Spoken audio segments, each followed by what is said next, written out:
Everybody will understand the joke here in a minute. Okay, I will entertain a motion to reconvene to open session after meeting in closed session to discuss collective negotiating matters and security procedures, school building safety and security, and the use of personnel and equipment to respond to an actual, a threatened, or a reasonably potential danger to the safety of employees, students, staff, and public or public property. So moved. Second. Carrie, please call the roll. Bertles. Yes. Carver. Yes. Patey. Yes. Sanderson. Yes. Bryant. Yes. Bauer.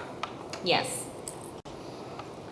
Okay, with motion approved to reconvene to open session, Carrie, would you please call the roll? Yes. Bertles. Here. Sanderson. Yes. Ahart. Bauer. Yes. Bryant. Yes. Carver. Here. Patey. Here. Johnson. Here. Proctor. I'm adjusting my screen. Okay. I would like to welcome our visitors to tonight's school board special meeting. At this time, please ask to stand for the Pledge of Allegiance.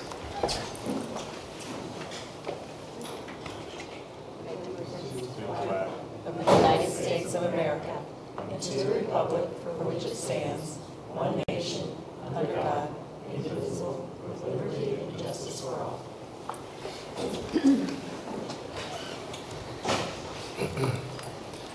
Everybody's going to understand why I'm laughing here in a minute.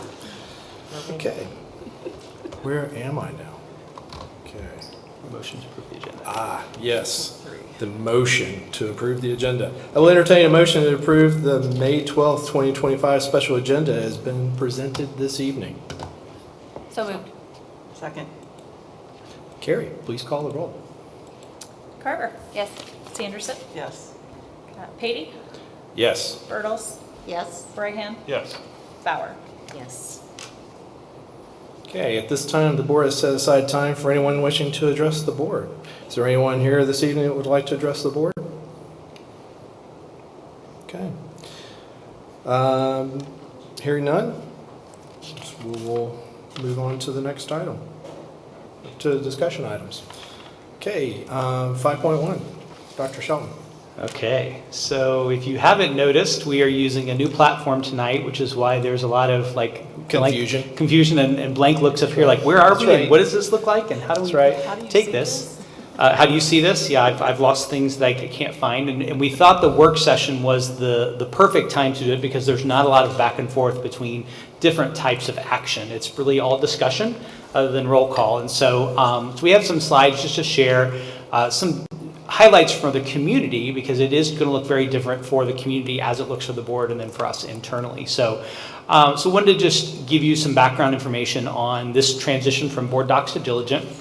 Diligent's been the owner of Board Docs since 2016, and in 2019 they launched something called Diligent Community, which is a place where board documents can live, and announced to us in the fall that they were going to be getting rid of Board Docs essentially and moving everybody over to Diligent Community. And so we started working on what that transition would look like.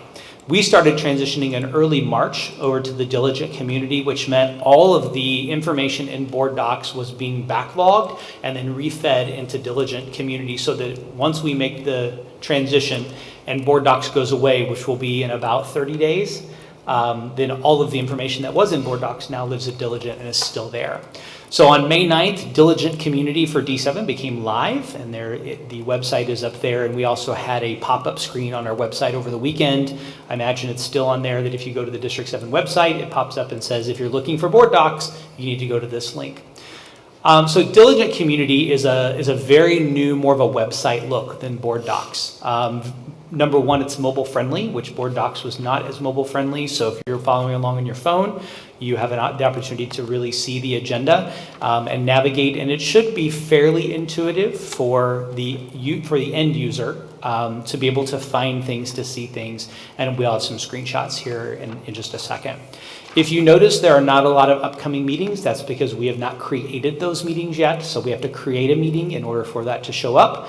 And you will not be able to see it until it is posted as a meeting. So if you can look and see the underlying dates, Those are meetings that you can access information. If you just see a date in Diligent, that just means there's been something drafted, but it's literally just a draft of a meeting.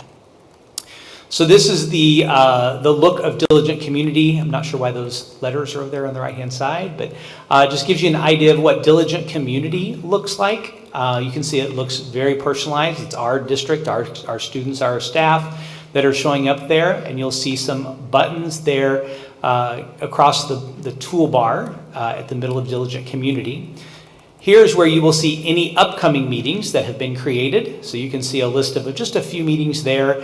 And this screenshot was taken prior to this meeting being posted. So in the field above that, you don't see a meeting date yet. So we took this screenshot on Thursday. In the section below that, where you see the list of meetings on the bottom right-hand side, those are all the previous meetings that used to be in board docs that have now been transitioned over to Diligent Community. Again, underlying meetings show that you can see the meeting, and so if you click on the underlying meetings, you'll be able to get to that information. And there's the previous meetings that you can also view. You can also subscribe to meetings so that you will receive an email notification when that type of meeting is posted. And so to test this, I went in and subscribed before Carrie posted the meeting on Friday. And in my personal Gmail account, I got an email as soon as the meeting was posted and said the meeting's been posted. So you can do that for any of the committee meetings, anything that's going to require a public agenda, you can subscribe to that. And you can do it with just one click. So as you go in and put in your email address, you can click which meetings you'd like notifications for, and you'll get a notification when that meeting is scheduled. Super cool feature that wasn't available in Board Docs. So our fan base can really just stay across up the to world. date with the Absolutely. goings on of Correct. the District 7 school board. So here is what that looks like.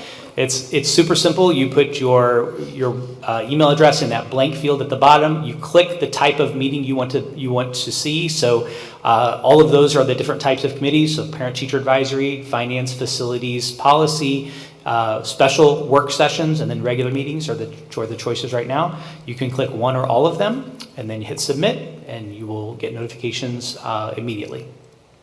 And that's anything to do with any of those topics? Any of those board meetings. Yep. So this is the public view of Diligent. Again, you can see at the calendar up top, if there's a date highlighted, then there's been something scheduled on that date. So you can see that today is the 12th of May, and I can barely see that. And then you can see on the 27th, that's highlighted dark as well. So we have meetings already drafted for there. But if you went to June, there would be nothing there as of right now. That would be blank. If you go click on meetings, then that will take you to a separate page that lists all of those types of committees, who is on those committees, and that's where those dates would be listed of each of those committee meetings. So whereas in Board Docs it was one big long list, now you can actually go in and you can see the different types of committee meetings that are scheduled and what that looks like. So the differences for board members from the public view is when you go in as a public person, what you're going to see in the board agenda is all of the information that is just available for public view. So we can lock information for board view and we can keep it open for public view, but it's using the same agenda. In Board Docs, we had to put it in different places in Board Docs, and so you almost had to have it in 3 separate places, whereas now you just have it in one place. This screenshot's a great example because in executive session, the public sees that there was an executive session, the board sees the information that was contained in the executive session, and then the board login, you just see it with that little locked icon. So if there's a little locked icon, that's just available for board members. Here's an example of what the board members see. On the left-hand side, you can see that executive session and how it's blocked in, and it says members only. So we took a screenshot of that so that we could show the difference between the two. Board policies are also located on the Diligent Community homepage on the bottom left-hand corner. Board policies at the time of this slideshow directed you back to Board Docs, and I believe that is still the case. I'm not 100% positive. We're still in transition for that. But you can also go to the document library, which is located kind of right in the middle above where you subscribe. And the document library also has links to board policies and administrative procedures. So those are also available on the Diligent homepage. Like I said, Board Docs will still be around for about the next 30 days, but then Board Docs will cease to exist, but all the links and connections through our website will now take you to Diligent Community homepage. And please give us grace as we work our way through this, because there's there's things that we're just trying to figure it out. So and we couldn't go live until you went live, so we couldn't test really being live until about 4 o'clock this afternoon when we started playing with and seeing what it was going to look like to present and things like that. I've been laughing a lot because I'm still trying to fumble through this. So. And all the past meetings and everything will now be seen on Diligent that had been on Board Docs? Correct. Okay. Correct. And everything is still on our YouTube link as well. And that YouTube link is going to be listed at the top of each agenda. So when agendas are posted, that YouTube link is there at the top of the agenda that people can go to the HS Broadcasting page and see our meetings as well. Cool. Okay. Any other question? Okay. 5.2. Board committees. So we're still in the mix of trying to organize, committee assignments, things of that nature, but I thought it was worth showing the list of current board committees that we have listed in policy, and then open up to a discussion as far as how we want to handle that going forward.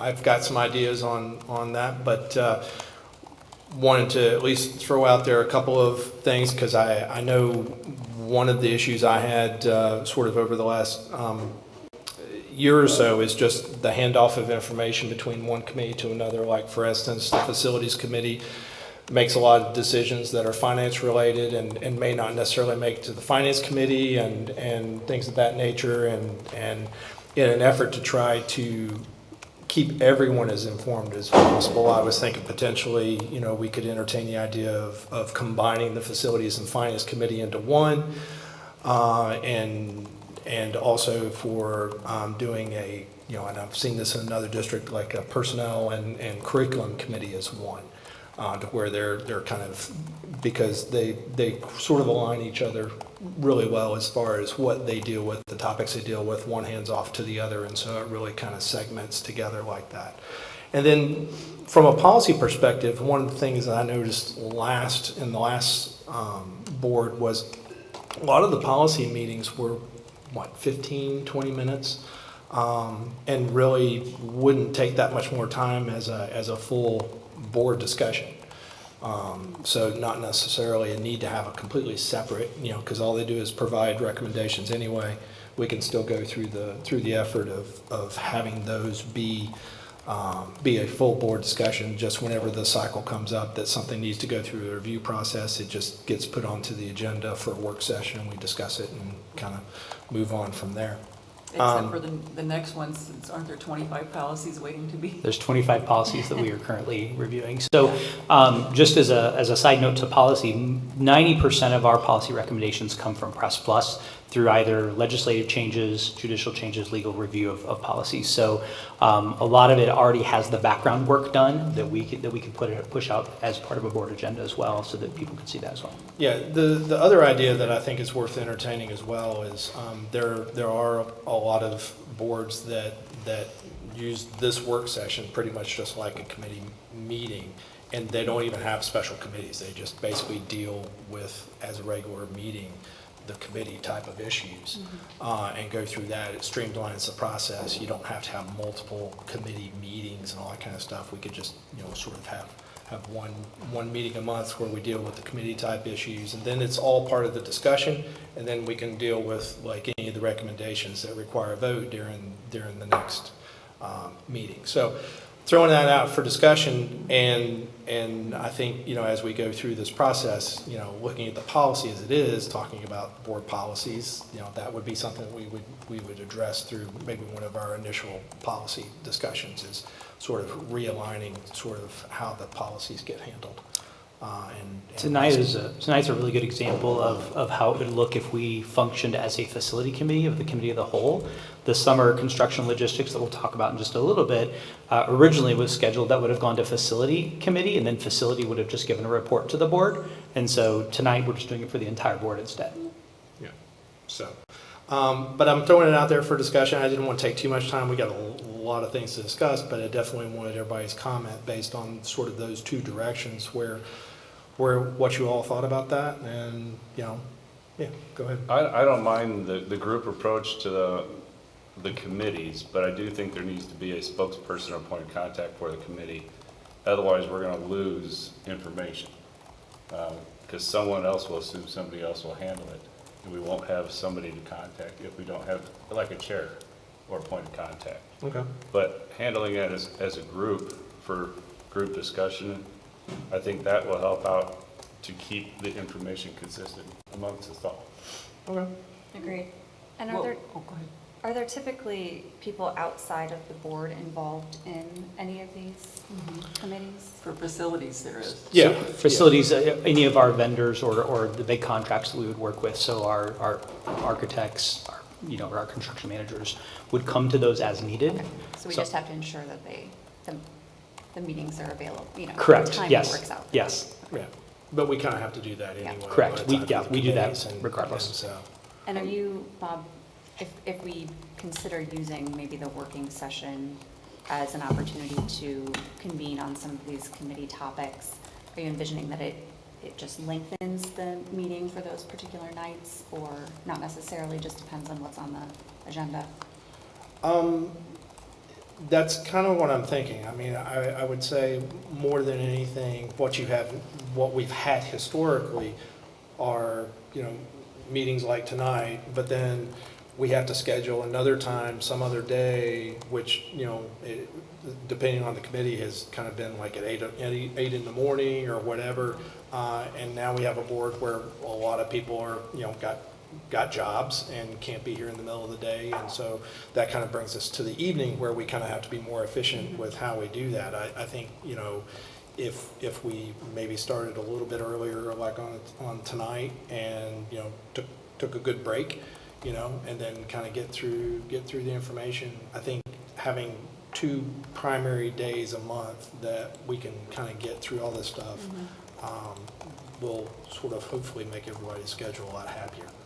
We try to plan out topics for presentation and discussion well in advance. So if we know there's something coming up in July that's going to take a significant amount of time on the finance side, we could back off on a presentation and push something to August. A lot of the work session topics just need to be strategically scheduled. They're not always, like in a working agenda during a regular meeting, we have action items that we have to take action on, right? But these are things that I think we could forecast better and make them fit.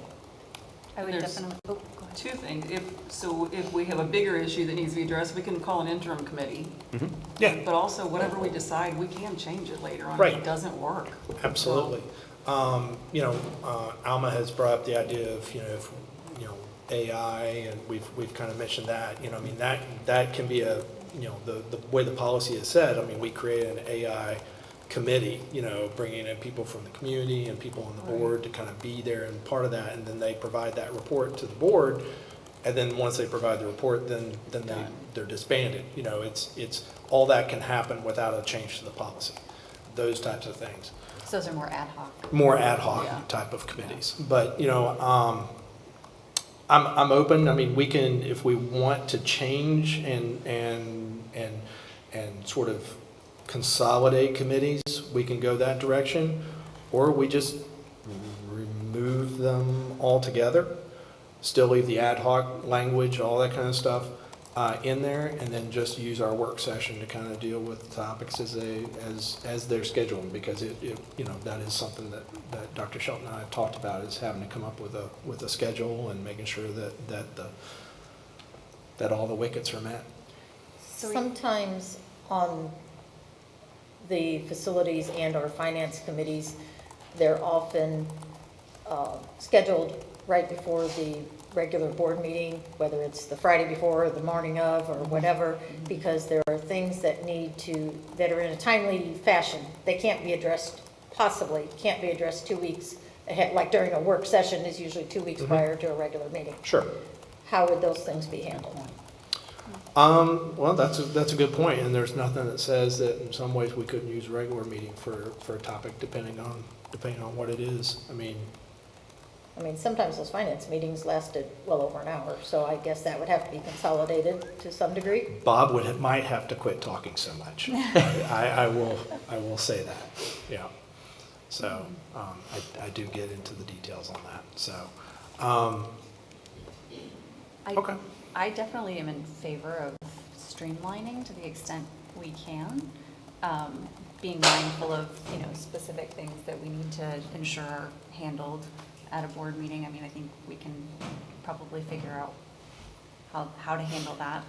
And I think Matt's point about having a lead for each kind of the committee topic is definitely key, because to your point, things are going to get lost if we don't know who's responsible. Well, and I want to key on what Lynn said. I mean, if we want to consolidate the committees and then change our mind later, Yeah. we can do that. Yeah. And then go that route. I mean, and even if we consolidate committees, we could still have on the night of the work session, do a, one committee, the next committee, and Yeah. then the work session, to deal with like the catch-alls that just don't fit under that, which, I mean, most of the stuff would be under the other two committees. In some way, shape, or form. In some way or shape or form. So it just may be that the work session is replaced by 2 committee meetings. So no more 7:45 on Monday AM meetings then? That's the hope. That's the hope. So, okay. So it sounds like I'm catching a general drift of going more the consolidated committee thing, and we can work that up and get that out. So, cool. Okay. And I'll work with legal to see what that looks like from the policy perspective, because it may not change a whole lot in our policies, really. No, I don't think it just change the name, protect the innocent, and kind of go from there. The Parent-Teacher Advisory Committee, that was kind of more unique as far as it involved a lot more people than just board members and their invited guests. Or however you And that wanna is a do it. statutory requirement as well. So that's kind of, sort of its thing. So that committee will not be That combined probably with, would not be combined it'll with still anything. look. It would still be it would similar still to be what it its looks own like today. thing. Okay, Yeah. that's what I just wanted to. And Personnel Committee? Yeah, the personnel That has to and be- do like a curriculum, personnel combined type deal, So we currently do personnel as a whole board. So when we talk an executive about, That's what I was going to That's say, Personnel just Committee. standard executive, because it can't be an open. correct, Okay, gotcha. correct. That's what I was like, wait a minute. So this would really just be policy, facilities, finance. Yeah. And I think Bob mentioned curriculum. Yeah, and curriculum. Yeah. But again, it can be an ongoing thing, and we've got time. As we were talking about, I mean, going through this discussion does not keep the information from coming to us and being acted on. We're just trying to organize sort of the most efficient way to get there. So, okay. Moving on. Okay, 5.3. Did you want to take this one? I'll segue to it and then Okay, I'll pass it to cool. you. So one of the things that the board members typically have done is serve as representatives of the board on certain committees. This is where Open Meeting Act comes into play, because we have a steering committee, we have equity advisory committee, we have parent-teacher advisory. I think those are the 3 big ones. But then we also have board members that serve, on kind of ad hoc. But again, because OMA applies, we have to designate who those people are so that we're not in violation of OMA. We also had, and this is not anything we have to decide today, but last year, board members adopted schools and tried to commit to going to a PTO meeting, to going to a school event, taking a tour with the principal, as a way to be out in buildings. And I think there's probably other ways to do that as well, but that starts the conversation. And then, Mr. Beatty, I'll pass it to you. Well, I mean, just kind of following up with that, I mean, as far as, I adopted, what was it, Lincoln and Liberty. And so, I went, toured them, talked with teachers and administrators, and it was a good time, invited to various things, and so I would go do that. And that worked well for my schedule. But I don't know, I mean, this is more than anything meant to be a board sort of, let's talk about it and sort of how you all, envision, sort of interacting with the buildings, given that opportunity and all that. So, if we do the building assignment thing again, it would be great, if everybody would commit themselves to doing a couple of things there, whether it be, going and being seen and getting invited, maybe going to a PTO meeting and sort of being involved with that discussion and being there to hear that, those type of things. Otherwise, if people had a different vision, I'm, willing to entertain that and sort of discuss that. Are you thinking maybe like a semester term for the adoption of the school?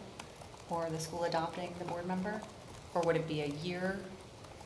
Last time what we Well, did was, it was for a year, but we Right. only were supposed to go once per semester because some people didn't have the availability. Got it. So like, I have more time to do it, and it wouldn't be right for me to go all the time, and then other people were barely able to squeeze in one, so, but that's just what we did, we can, And it was 2 schools, so you could. Yeah, it was 2 If you schools, want to yeah. divide one school, one semester, one school the other. Yeah. Or you could do a couple visits per year.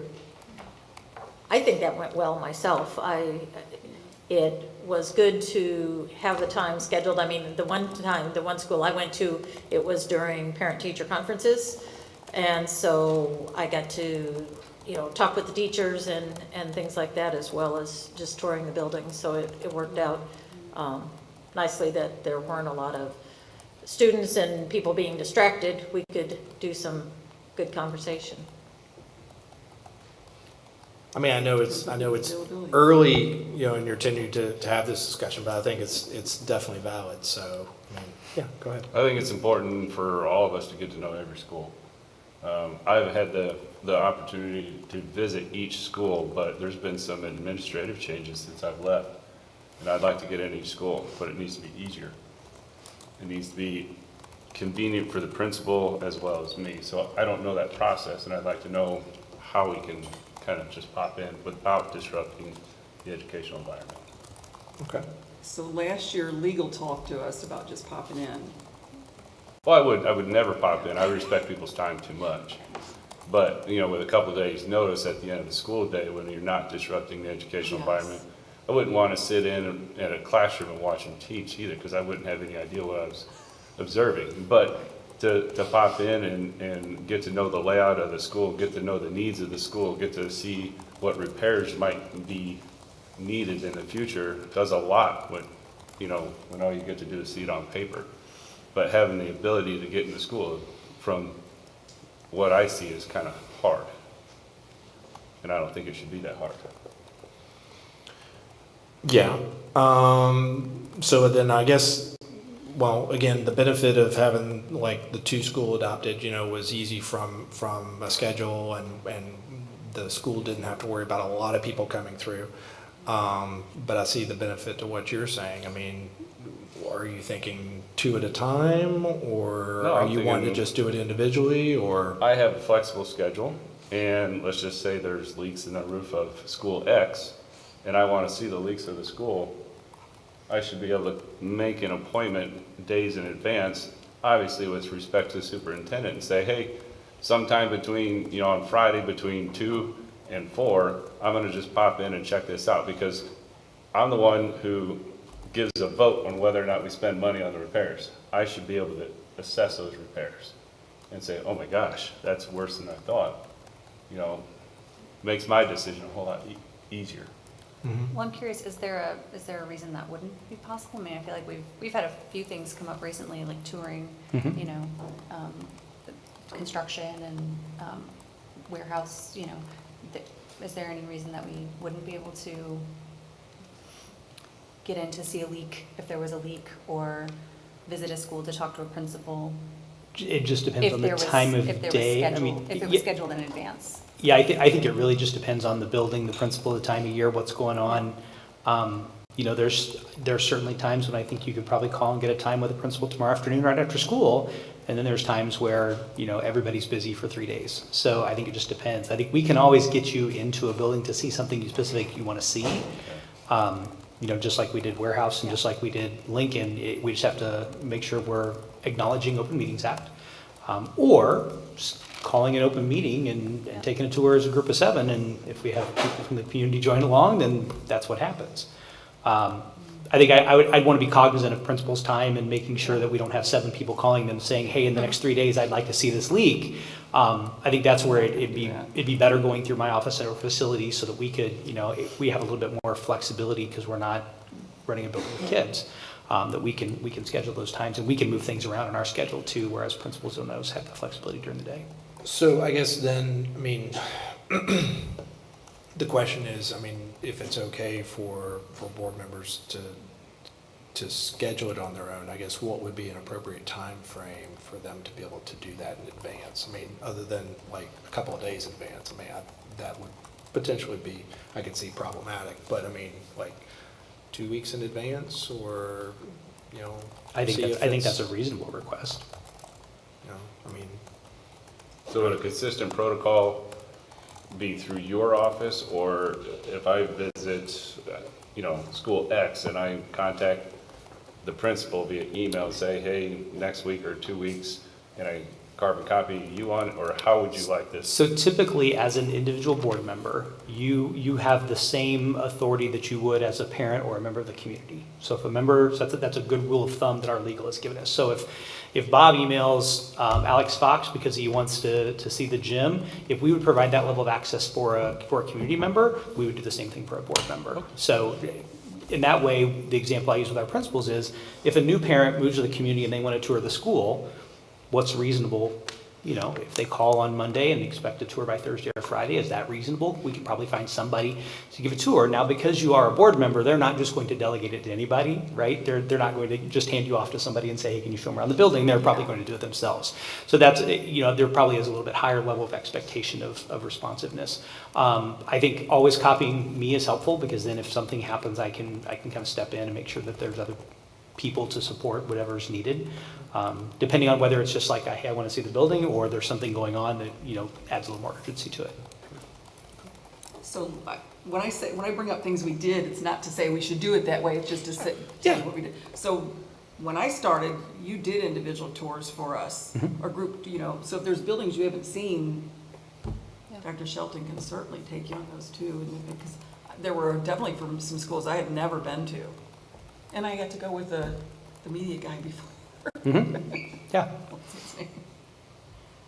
I'd still like the idea of everyone getting schools assigned or adopted, whatever word you want to say, because sometimes time gets away from me, and unless I know I'm obligated to do something once a quarter, once a semester, or whatever, that's easy to get overlooked in busy schedules and things like that. So I guess, and I understand, Matt, what you're saying, if there's a specific incident, and this and that, and it's something that's relative to possible board action, I respect that as well. But I personally like to say, I am obligated to go to this school or these two schools a couple times a year, and that kind of holds my feet to the fire. I guess, to that end though, there's no reason why we still couldn't do the school assignment, and then also if people wanted I guess that was call my ahead. point, that, yeah. So, okay. Yeah, I like that too. So, if I may, sorry, I think there's value to a rotation. I think it holds us all accountable as board members. I think it's imperative that we run the checks and balances, especially as new board members, that we indicated when we ran, that we will get to know our schools, and the ins and outs, the structures thereof. There were so many teachers that had approached and said, I'm excited that you're running. I'd love to brag about my class. I'd love for you to pop in, see what I'm teaching. It's bragging rights for them. It's credibility to our superintendent, that's running these schools in a manner that people value what they're doing as teachers, as admins, and they can share good things, they can share bad things. But we would be remiss if we don't take a stand and take that time to go check out those buildings and check out that time, the value that these teachers are putting into our kids every single day. If we are committee members, it's imperative that we walk these buildings and we find out that, if there's not being checks and balances being made, there needs to be a measure of accountability, because we're talking about the community's tax dollars. Okay, and that's very important to me because I am one of them. But yeah, in lieu of determining whether our superintendent makes that walk with us or not, I don't think it needs to be the complete caveat to whether we make those walks. It can be the principal. I think admin should have just as the amount of opportunity to brag about their school as well, or share concerns, if it may, that they might have in confidence as well. That's that opportunity. So the cadence of whether we are in a rotation, just to hold that accountability that says, you know what, board members are actually walking the schools, that can be there. But I would like to be on a rotation of popping in once a month, not a semester. That's not enough. For the term that we've been given as board members, we need to make it more often than that. And that's what I signed up for. And if it means going on my lunch hour, if it means taking some vacation hours, I knew that's what I was signing up for. But it's imperative that we get in there and we start talking to teachers and admin, and having a better understanding of what is going on. And again, it could be stellar reviews, and we will come back to these meetings and go, oh my gosh, we have an amazing district. But it's okay if there's some pain points that we take away from some of these walks, and we have to address them and say, we got a little tweaking to do, guys, and this is why. So that's my 2 cents. So to clarify, was your suggestion to walk through every school every month? That's my That's what you said, cadence. okay. Just wanted to clarify I think that. it's important that as board members, we get on some type of rotation. And I want you to be cognizant that that's 7 more meetings you just created for every administrator in the district. Yes. So their time is not, should not go unnoticed. Yeah. I think I like the idea of adoption on a rotation. So maybe it's, I'm committing to, and I appreciate and I'm fully supportive of seeing everything that I can and, hearing from the teachers and the administrators, and I fully intend to do that as well. I think what I like about the idea of like maybe even a semester adoption is that I can kind of go a little deeper with one school and, really attend a few events for that school, maybe go in and sit down on a class where a teacher has said, hey, I really want you to come see my class. Like, I don't necessarily want to go in unannounced on anyone, but if there's a teacher or two that say, hey, I'd love for you to come observe part of a class, or we're doing this special thing and I want you to come see it. Would love to do that kind of thing, or sit in on a PTO meeting, but really kind of get a more in-depth feel for a school, and then maybe the next semester it's a different school. And that way over the course of 4 years, I'm at least seeing, 8 school, how many is that? Geez, math is why I'm a lawyer and not a mathematician. But the point is, it would be 8 schools that I would get to see kind of more in depth. And then there are opportunities, I think, to do activities with, the schools that I'm not necessarily adopting or who are not adopting me. Yeah, because keep in mind, there are a lot of activities. There's science Yeah, fair, sure. every school's Yeah, events, sure. and so I try to attend those. Yeah. Often they don't even know I'm there as a board member, Right. because they don't need to know. I'm just there, Right. but there's a lot of cool things. The reading, I forgot what that was called, but that was awesome. Yeah.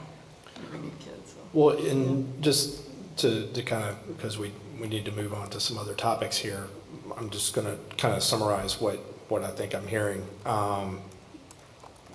Basically, everybody seems to be okay with adopting 2 schools at a minimum. And then if you want to be an overachiever and visit some other schools, as long as you kind of go through that process of sort of scheduling it out of, so that people can plan for it. With some guide rails, I think, of not doing it to the point that it causes too many meetings on people. That I think, I'm fine with that. I mean, that makes sense to me, as long as, we're. So you're thinking Yeah. 2 per semester? No, I was just thinking 2 for the year I that see. you did, and then if you want to do one, one semester and one the other, or if you want to do 2 in one semester, and then that same 2 the next semester, I mean, depending on, sort of. And let me clarify. Yeah. I'm not saying that I'm going to pull from an admin and still that they have to give me a tour. This could be just a teacher, and that's that one school, or a couple teachers that want to brag, and that's my walk. That's my focus on, So and it may not even impact. So I'm gonna quote Barney and Jill, and Lynn, you've heard him say it. As an individual board member, you have no more authority than a parent or a community member. So whatever we would allow a parent or community member to do, that's what we should allow an individual board member to, because the power of the board is in the collective, right? And so functioning, and I've used this analogy a couple times, functioning as 7 individuals with one mind, brain, decision-making power. And so keeping everybody in that same realm of understanding of how schools function is important as well. So that's my Barney coming out, which is our legal counsel for those that don't know. So it sounds like though the schools are on board with the idea of adopting a school board member. Yeah, I mean, that was what we did last year as far as, you Yeah. know. We've had lots of discussions about going in classrooms though, because it creates a bias toward that teacher, whether good or bad. Even So- if invited by the teacher? Yes, because what about the teacher that's not comfortable with somebody coming in the classroom, but they see this teacher has a board member in there, it just, so. And I will say, as a superintendent, I don't think she'd mind if I use Sarah Haas as the example, because she's the one that invited me to see the curriculum being implemented. But I can also tell you, when there are some teachers, when I walk in their classroom, it's like, what did I do wrong, right? And so that's not the feeling we want it to be, right? But at the same time, when your boss's boss's boss walks in, everybody reacts differently. And I think that's what we have to be cognizant of, is not the intent of what we have as a superintendent or as board members, but as what's the impact of that when we walk into a classroom. And if the impact is making someone uncomfortable, that's not the intent that we want. And so how do you balance that? But being invited, they shouldn't be uncomfortable. But the other teachers may be uncomfortable. Yeah, but when we have a teacher posting wouldn't stuff go on there. social media, then that teacher feels comfortable about their job. We should be able to go in that classroom and watch the content live. If somebody. If invited. Yeah, if invited. Right. I mean, if somebody doesn't want us in there, I totally get that. I would never want to make somebody feel uncomfortable. But if they look at it and go, oh, they got a board member in there, then say, hey, come in my classroom next time. I mean, It speaks volumes. yeah. Right? So there's not a policy that if invited by a teacher, that we are not allowed to go in there? Well, this is a good question. I mean, there have been discussions we've had in the past, and Yeah. and again, because we have a lot of stuff to go on, at a minimum, why don't we right now just plan on doing the school assignments, for like 2 per board member, and then we can table a further discussion about the details of how we do the go into the classroom and all that kind of stuff. And doing events, you do have lots of opportunities to interact with teachers, like the reading thing I went to, that was so awesome. I got to meet lots of teachers and, talk, so. The last point I'll make, and it's not related to teacher visits at all, but just keep in mind as you look at school events, our primary schools are going to have much fewer events. So if you pass up an opportunity to attend an event in October at a primary school, the next one might be December. Right. Whereas if you pass up an opportunity at Liberty, you probably have one later that week or the next week, right? So just keep that in mind, that as you, Right. if you want to get to a primary school, that you may need to have a higher focus on trying to get there for that event, because there are just fewer of them. Cool.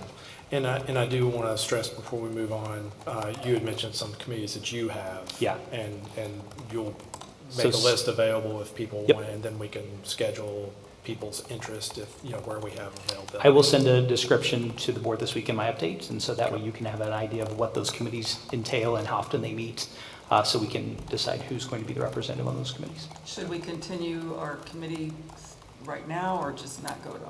I think if you have a committee you've been a part of, I would just continue Yeah, that okay. unless you know there's a violation. And can I use steering You can committee's use me as example? an example, yeah. So Alma was on steering committee, Oh. Bob and Jill were representatives on steering committee, and now all 3 of them can't be on steering committee. Right, So right. somewhere, And we're meeting tomorrow night. no, we're not. That was okay. tentative, so we're That not was- having that okay. one. But Okay. that's something that we will need to work out before fall. Right. Okay. Cool. Okay, moving on. Board policy review process. Okay. As you can tell, we're kind of trying to hit all the wickets here.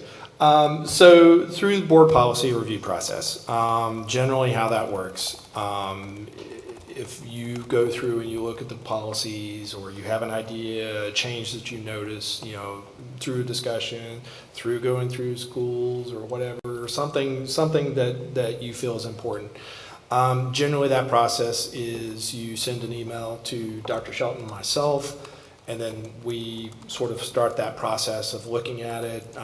There is an element of every policy review process, we need to get with legal and make sure that's a suggestion is, and then we bring it to the group. I mean, if we were still doing a policy committee, then it would go before the policy committee and gets discussed. And then, then it becomes, it's kind of like, what is the after-school, a bill, how does the bill become a law, kind of stuff. And so, going through that process. And then, Schoolhouse Rock. Yeah, Schoolhouse Rock. That's I was it. That's it. thinking a lot of you That's guys it. might Schoolhouse not know what Rock. that was. And then we go to the point of having a discussion about the details of that. So one of the policy that we've gone through in the last couple of months, near and dear to my heart, is the fund balance policy. It's policy 420, and can we bring that up really quick? Not easily. Not easily. Okay. No. Yeah. We're still learning diligent. Yes, so we are. apologize. Yes. But basically, we have some primary funds financially that are very important for the tracking of the district's health. There's the education fund balance, there's transportation, there's the O&M, and those all get looked at collectively in another metric, which is kind of the operation sort of ratio. And working cash. Yeah, working cash, and then the working cash, that's right. So those four balances go into the overall sort of operational fund balance. The way the policy is currently written is that is set at 10%.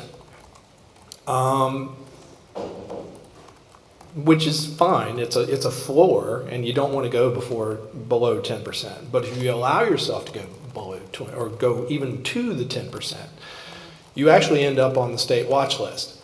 And so I think that it's worth a discussion, and you'll probably see over the next month or two me bringing forth sort of some language of how we probably should address that from a percent perspective. I think we're currently at, what is it, Dave, 15, we're planned at 15.5% for the ed fund balance. And so if we don't want to go below that, then that would be where we would potentially set, the policy for that percent. There are a couple of benefits to doing something like that. Is it makes the budgeting process for the district a whole lot easier from knowing what the board's expectation is for where we want the district to be from a planning perspective. We don't want to get too much into the weeds of saying, well, this account needs to be at this account needs to be at that, but what we do need to provide are the guide rails that sort of keep us in the right direction, and that's what the fund balance ratios do for us. So those would be sort of, what I plan on, sort of addressing over the next couple of weeks. The other thing that we would be addressing would be committees, because we have current policy that lists out committees with certain names. If we're going to consolidate those committees, then we would need to come in and actually change the policy to address what those committee names would be, and sort of how they get managed. So just wanted to throw that out for discussion. If anybody else has a sort of an idea or a question about that, we can definitely address it here. Go ahead. Oh, one quick question on, when you set that cap, or that ceiling, the 15.5%, Mm-hmm. you said that became our new norm that you're budgeting for, does that handcuff the district when they go to spend for unforeseen expenses? The widget breaks and now you have to, spend the money to replace the widget and you drop below that 15? So correct me if I'm wrong, but the way the policy is currently written, it allows for that, but it would require some sort of notice to the board to let the board be aware of that before it happened. Okay. So I was actually going to bring up policy 2240, which is another policy that is on policy development. And as part of that policy, the board can suspend a policy at any time with recommendation of the superintendent, except outside of provisions of law or a contract or things like that. But the board can suspend. So as an example, if today it's 10% as our fund balance, but let's say that the widget broke and we needed $2 million yesterday, right? You could suspend policy 420 on the fund balance temporarily and then have a plan to work back to the 10%. So the board can always work outside of that, but it does give an immediate guardrail, and I like that reference of guardrails to the district to say this is where you need to operate. Gotcha. Thank you. Just a quick question, because I know you mentioned we have quite a few policy updates that have just been kind of 25. 25. And so is that just going to be an action item separate and apart from what you're talking about here? So what we typically do is we put those policies before DLT in a group and make sure that anybody that policy impacts understands the impact of that policy on their department. And then we would bring recommendations forward in a group of policies. So we would bring all 25 at one time. Okay. We do have a deadline of when they have to be approved. They have to be approved by the August board meeting. So the plan was to start bringing some at the June board meeting at the latest, and then bring them in groups of thirds. And we try to separate. There are some that are just, this policy is being updated to reference a different legal reference, and it's really more rubber stamping a recommendation from an attorney. But then there are policies that are a little bit bigger. As we talked about, the most recent was Title IX changes. Title IX shifted and then it shifted back. And so we had to spend a little bit more time unpacking what that looked like when we made the shift. And then when we went back, we just kind of said, well, we're just going back to what we were. Yeah. And that was But pretty in easy. general, I would say when I've observed the policy committee, I mean, it's been a pretty short discussion Yeah. because Sometimes it's it's almost just word like you get to change. see the red line Yeah. and sort of the change Yeah. and it's pretty simple. There are also policies that come forward for 5-year review. So every 5 years, we do a review. Press Plus does the review of policies. And so if there are no changes, it's really just putting forth a group of policies and saying there are no changes to these policies from a legal and judicial standpoint, just making sure the board is aware of that. Yeah. Yeah, and I would say, it's also as we go through the review process, it's also the board's opportunity to maybe ask some probing questions about how do we do it now and how do we, how do we stay compliant and maybe asking for, sort of show us how we're staying compliant and that kind of stuff. Is there also an exercise of, maybe polling administrators to see how things are working in practice and if there are opportunities to change language, obviously within the confines of the law, to account for the way things are happening in practice? So we have an internal policy review process where every individual on DLT has a section of policy that they review every other year. And then there's policies that get reviewed every year. So general administration gets reviewed every year by me. And typically, we haven't done as good of a job of it this year, but normally we have other people that sit on that policy committee. So I had a teacher and a principal that sat with me to review those policies when we did it last year. And then we'll be doing that again next year. Can you define what DLT means? District leadership team. Who does it consist of? He's got his acronym sheet out. District leadership team Rifle and consists What does it consist of of? the assistant superintendent, Dr. Duncan, CFO, Dave Courtney, Director of Human Resources, Brian Lane, Director of Curriculum Instruction, Tara Fox, Coordinator for PR and Communications, Marianne Mitchell, Director of Special Ed and Student Support, Andrea Gredefent, Director of DEI, Dr. Cornelia Smith, and Carrie Ann and me. I didn't miss anybody, right? I was actually watching them. They're all in the audience, so I'm just picking them off one by one as we go through. So there's 9 of us, and we meet on a weekly basis. Okay, cool. No further questions on that? Okay, I'll kick it over to 5.5, Dr. All Shaw. right. So for this one, I'm going to invite Alex Metzger to join us. As I mentioned earlier, this was one of the things that would have gone to a facilities committee just to review, but we wanted to spend some time going through the summer construction planning process and all of the logistics involved. And would you like the clicker? Because otherwise I can drive if it doesn't matter. You can drive. Okay. That's fine. All right. And we're tag teaming this. Alex has done all the legwork of the schematics that you're going to see. Of course, anything that you would like more information on, we're providing a lot of examples this evening, but we're not going through each building's plan because it would take a long, long time. But we can certainly provide that in a hard copy if the board would like it. And all those rolls that you saw all over the place when we went on All our the tour? blueprints? Yeah, the blueprints. They're mine. She's Yeah. the one that found them and dug them up and. We're still sorting through them. There's, The blueprints, when we toured Hadley, the board members who were there got to see a lot of blueprints. So this is probably going to be the busiest summer of construction that anybody in our community remembers. I don't know that there's been a busier summer, even when we were building Goshen and Cassins, where there were so many projects going on. And so on this slide, we've listed all of the construction taking place, the location of that construction, and the funding source.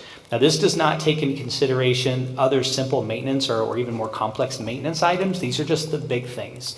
So if you hear about something else going on at a building, this is not an exhaustive list. We're just hitting the big things that could impact day-to-day operations. And then we're going to go through, sometimes in more detail than others, each of these line items. Some of them we're just going to kind of gloss over because there's not a lot you can say about asphalt resealing or roof replacements outside of where they're happening. But Alex will provide some more information. We've got some graphics to show as well. Yeah, covered it. So- Secure entry. So I know I did a presentation November, December, I can't remember exactly when, but we talked about how that process was going to work. I know we presented a couple different options. I would say 95% of our buildings will end up having a SSO entry. So we had the option of a man trap and an SSO entry.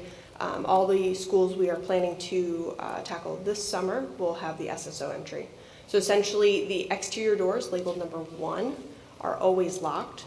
So you'll come up as a visitor, you'll get buzzed in, you'll meet with the SSO, you'll give them your license, you'll check in, you'll get your visitor badge, and then they will buzz you through door number 3. Now this sometimes isn't exactly accurate because we are working within existing buildings. So either you're buzzed straight into the main office, or you are able to go out into the school interior and directed into the main office. There are some places, right off the top of my head, LeClaire, there is no way to put a door, or Woodland, you can't put a door through that wall. Well, we could, but it costs a lot of money. It's especially at Woodland. I mean, that is a very thick brick wall. So there are opportunities where we can't do that, but where we can take advantage of it, we are.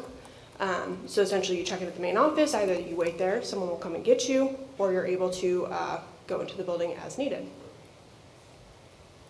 So this is LeClaire on the right. It's just one of the examples I pulled from my plans, but giving an idea that we're doing the secure entry construction in each of the buildings as we listed on previous page. We also are out to bid right now for access control throughout the rest of the building. So that's all the pink circle areas. I worked really closely with Jean Birdsell and our administrative team in each building to figure out which doors made the most sense, trying to give teachers and staff access from parking lots, pick up and drop off, playgrounds especially, to make sure that everybody had the opportunity to get in and out. And that's everyone's badge. I took mine off, it's in my bag. But to be able to get in and out without key access. This came up during the secure entry conversation because one of the biggest barriers to school safety are prop doors or unlocked doors. And so if everybody's ID works on their building, and they will be able to buzz into those doors in those pink locations. So there should be no need for a door to ever be unlocked or propped because everybody would be able to open it with their phone.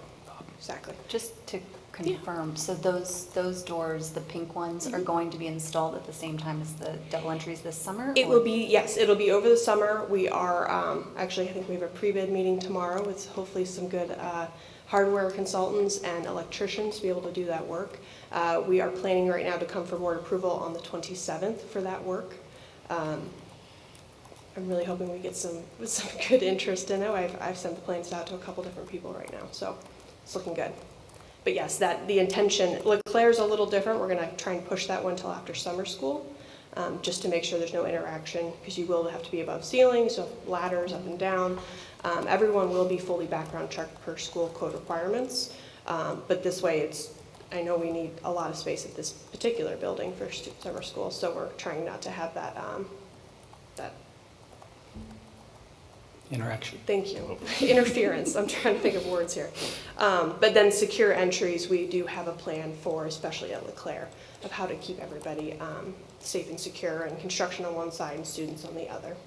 You can see the 3 buildings have associated construction, so related construction with it. Hamel, the double entry is being built on the front of the building on the outside, so that'll be a new construction. Woodland, they're putting in and replacing the steps and putting an accessible ramp to the front door. So that'll start kind of down by the flagpole and go all the way up to the front entrance. And then Nelson we'll talk about separately. That's a bigger project with office relocation. Which is actually in the next slide.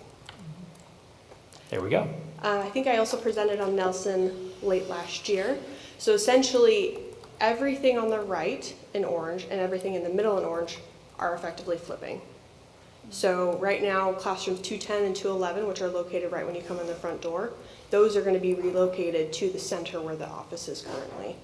This is one, it'll give us a secure entry vestibule for our SSO to sit in. Two, it will bring the main office right front and center instead of having to meander down the hallway. A little bit more visibility, as well as providing our nurse with a little bit more room. She's kind of locked in on that space there, and has a dedicated restroom for the students when they're in that space. And then our new staff lounge area. We do as well, sorry, go. Sorry. A larger data room in the middle, and then the workroom kind of gets a little bit reconfigured and expanded in that space, and a little bit more opportunities to get into that space from multiple locations. All right, roof replacements. I know we have done a lot of roof replacements over the last year. This is the last bit of the roofs from the hail damage that happened last March. So Glen Carbon, you guys awarded that project to Shea Roofing back in January, I believe, but we held off on that work until school was out, so they're starting that one this summer. It was right above classrooms, so we didn't want to disrupt anybody, because I know they had to go through a little bit that last year, so we're trying to minimize that.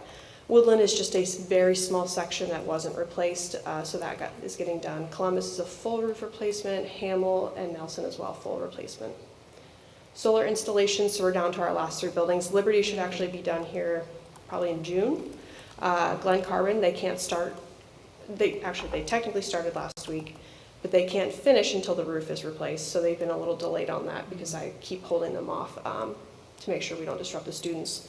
And the high school, we have completed half of it. Technically, it's 2 systems, so half of it is done. They're starting on the second half. The second half is a little bit more cumbersome because we have to put it onto the shingled roof on a wing, which again, disrupted to students, so we're not starting that for a few weeks. Are they on? Are they drawing electricity?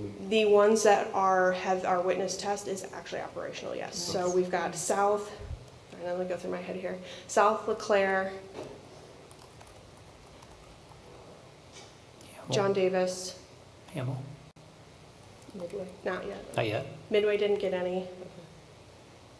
I'll have to consult my list, but yes, the ones that are fully done, they are fully operational. Is there scheduling delays because of the weather, and is that causing problems with? Oh, absolutely. All around the board. Yeah. Just record amount of snow, record amount of rain. For construction in general, until you're under roof, you're kind of at the mercy of Mother Nature. Yeah. But yeah, we did have some time where the solar got delayed because you can't really do solar installations when there's a foot of snow on the roof. Because you don't want to shovel off, especially if it's a brand new roof. Yeah. Asphalt resealing, so this is really a maintenance project, but it does impact a lot of our buildings, especially ones we have summer school, so felt this was important. So John Davis will be starting just their parking lot right after school. That'll take about 2 weeks. Simultaneously will be Columbus, and that's just the parking lot across the street, not the one that's on the back side. The sports complex will start after baseball and softball season is done. Baseball. After they're done, that'll take about 2 weeks as well, and they'll shut that whole parking lot down. So if there's any reservations or camps, they'll have to park across the street, go under the underpass, and use the complex. LeClaire will be after summer school, and that's just the front circle. And then Liberty after summer school, and that is a full replacement of that front circle because we know we've got some issues, especially on the one, try to get my bearings, the one corner on there. So You weren't kidding, that is a lot. Okay. Lincoln. This is a big one. I think we all know that. So actually come Monday, that should be turned over to us, the new addition, the 60,000 square feet of addition. We are finishing up our punch walks this week, trying to make sure that we get everything going. We've already had some furniture delivered, so we've got the rest of them planned for next month. I know Mr. Corey is chomping at the bit to start moving things in. I get a daily text about it, so we are working on that. We will have, and I have a graphic that shows in the next one, but asbestos abatement, there's kind of 2 pieces to that. There's the AHERA ones that are for an occupied school building, a lot more stringent, and then the other side of that is where we demolish. It's a little less stringent because we tear down the building. So essentially 1925, the rest of the first floor that hasn't been done, the second and third floor, all the way down to the auditorium, and then on the back side where we're demolishing is the cafeteria, the 3-story section around the elevator, and then the dungeon. And if you're not familiar with the dungeon, that is the space below the kitchen that's storage, and it looks like a dungeon. We also are regrading that upper parking lot, reconstructing to become the parent pickup drop-off for Woodland. There's also going to be a partial replacement of the front parking lot. It's just the way that you kind of come off of 157. It makes it a lot better of a drive, not as steep. We also have temporary classroom construction in Luco Gym. We've got 13 classrooms going in there, and then the track and asphalt, which is actually already started. We're going to shut the track down. They're going to start pulling that up. Once we really got into it, realized that we needed to replace all the asphalt. It was not great condition. You know, you can't really. They would not put a track on top of that asphalt, so essentially it's either no track or we replace it all. Is it staying in the same location? Exact same location, yes. So with asphalt, you have to let it cure for at least 28 days before you put anything on top of it. So here is a really simple version of my my logistic plan that I have. So you can see the abatement pieces there. On the right side of Lincoln, facing West Street, is what we call Area 1. So that's all 3 floors of 1925, and then a little bit of the 1963, what we affectionately call the knuckle.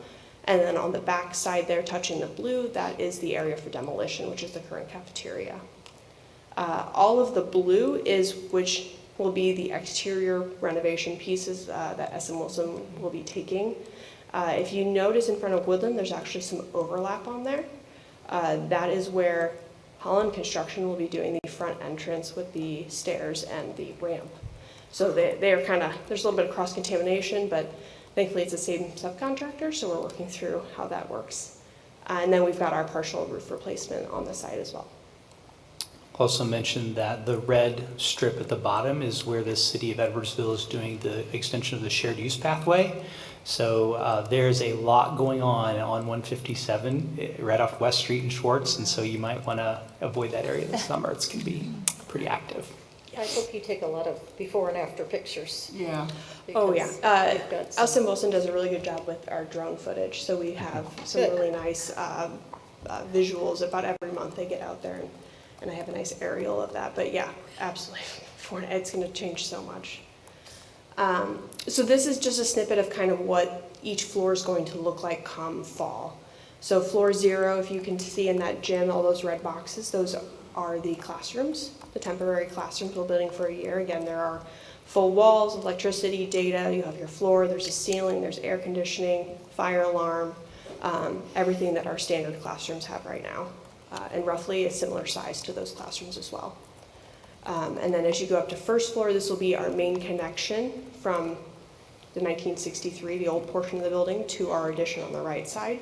That entire first floor, if you can kind of see how it's a little gray versus the white of the left side, that means it's all fully renovated. So they're taking that whole floor, abating it and renovating it and bringing it back in time for students to come back to school. And then the second floor, we will have renovation on that second floor, pretty much from the auditorium / the current media center all the way down to the addition, and then same thing with the third floor. Once we get the demolition on the back going, or at least to a point where we can handle it, there's going to be a stair tower built on the back side, so that way we have no cross-contamination between any students and construction workers. So we're trying to be really cognizant of how we approach the renovation piece in an occupied building. And then Woodland. So this is really hard to visualize, but essentially that upper parking lot will go down maybe 10-ish feet from, no, more than that. No, it's more than that. Yeah, it's like 15. Yeah. It's, again, I have a hard time visualizing, and I know exactly what I'm looking at here. But essentially, you come off of 157. That drive right now kind of comes at a weird angle. We're going to straighten that out so it comes completely perpendicular, and it's going to loop around and eventually will tie into the back of Lincoln. So we have fire access through the entire property on the back side. In addition to that, that gets rid of that parking lot, which lowers it significantly, and then it loops around to create a dedicated woodland pickup drop-off for parents. You can kind of see there's a label saying retaining wall with fence. So at the corner, the top corner, thank you, right there, that's about a 10-foot high wall, and it will have a fence built onto that. So really, it's elevate, without actually touching the playground, it's elevating that from the rest of it and creating a more secure place for those kids to play, while also giving a closer and dedicated location for those woodland parents to pick up and drop off.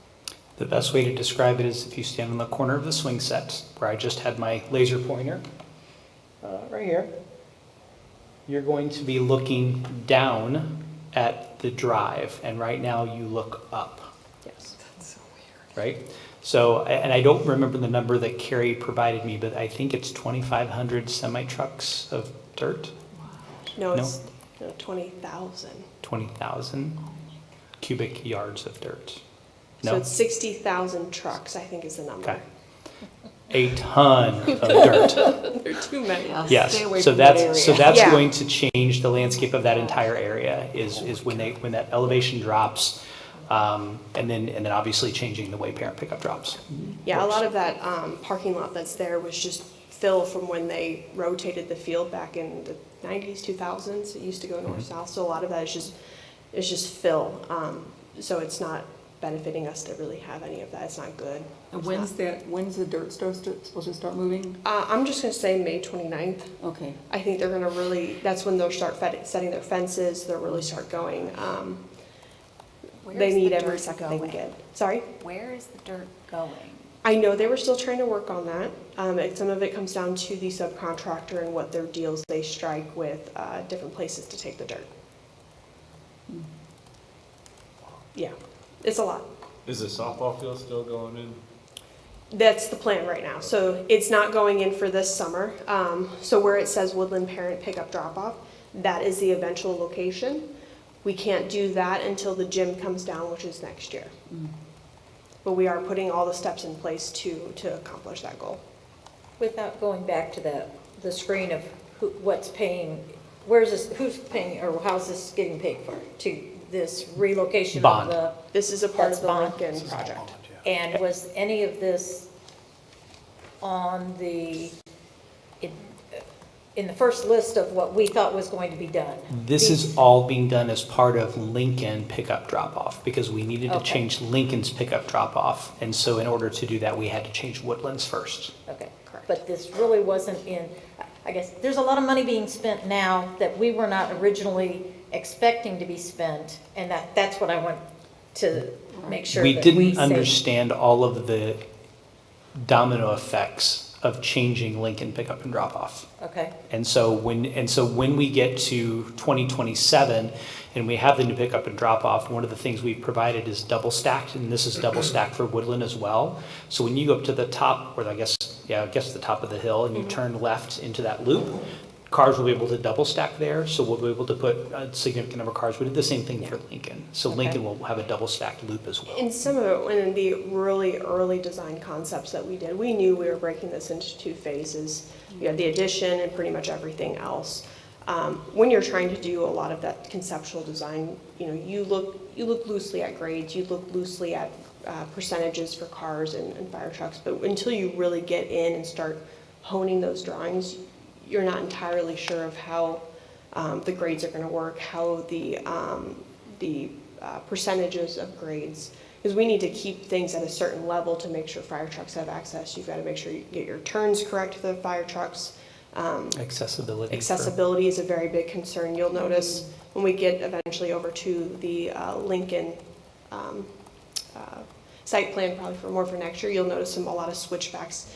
Something we always talked about is we have over 30 feet of grade to make up from the back to 157. And a lot of the ways to accomplish that is through switchbacks, through retaining walls, through a lot of grade changes.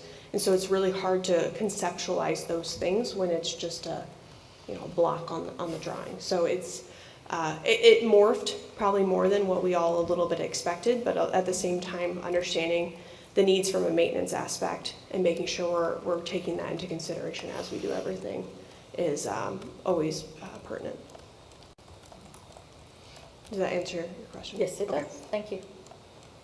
All right, moving on to the high school. High school, also another building that has a lot going on. So we've got the addition and the renovation of the commons, which includes the lobby restrooms. That should be done before school starts.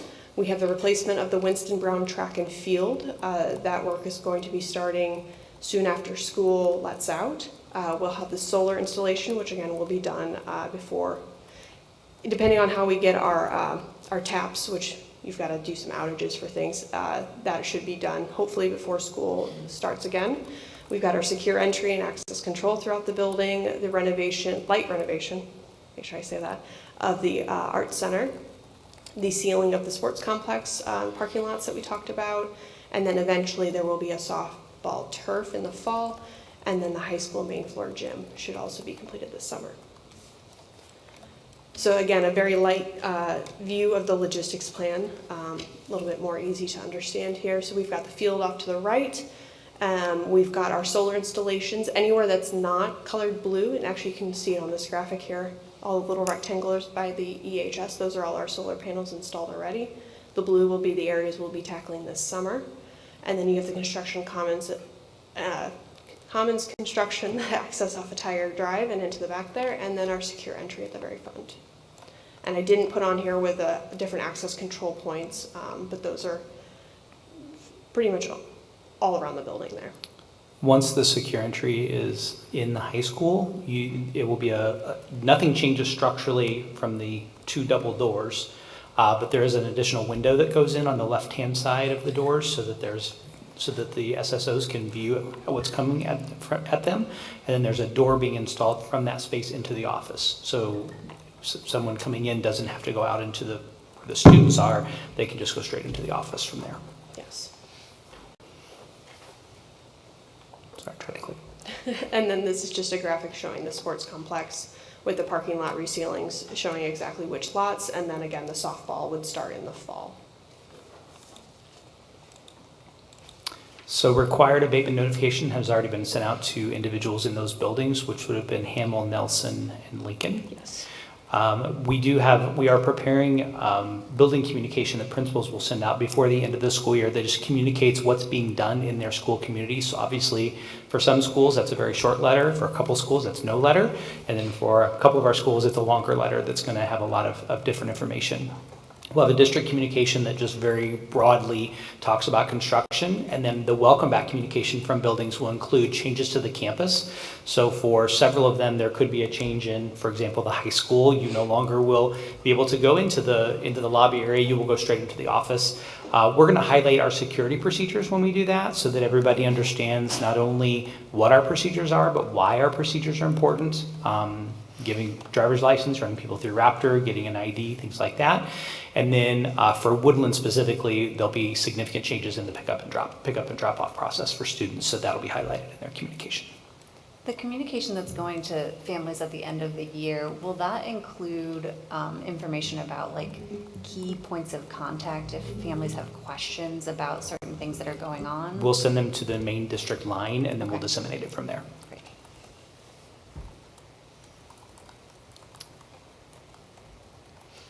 Just one more reminder that the shared use pathway construction in front of Lincoln and Woodland is happening. So the city, we've been working very closely with the city so that we could not have 2 disruptions to that space. But just, they keep telling me it's going to look like a bomb went off. So just as you drive through there, understand you're going to see what looks like a lot of disruption. And I'm really glad that we went through the Lincoln parking lot change and the front entrance of Lincoln, because a week before school, people were calling going, where are you going to put all the kids at Lincoln? Because you're not starting school. Nope, we're going to start school. We'll be ready to go. And we were. And so we have every faith that SM Wilson and Holland will get through their projects like they're supposed to and be ready to go for the first day of school. Any additional questions? I got a couple. Is that okay? Sure. Okay. So I had the pleasure of coming into EHS this past week for Teacher Appreciation Week, which, by the way, thank you, teachers. We appreciate you. So the double entry door concept, how are SSOs going to mitigate, just I myself as a parent, that's all I was last week, coming in and essentially piggybacking off of students that were walking in the same doors at that point.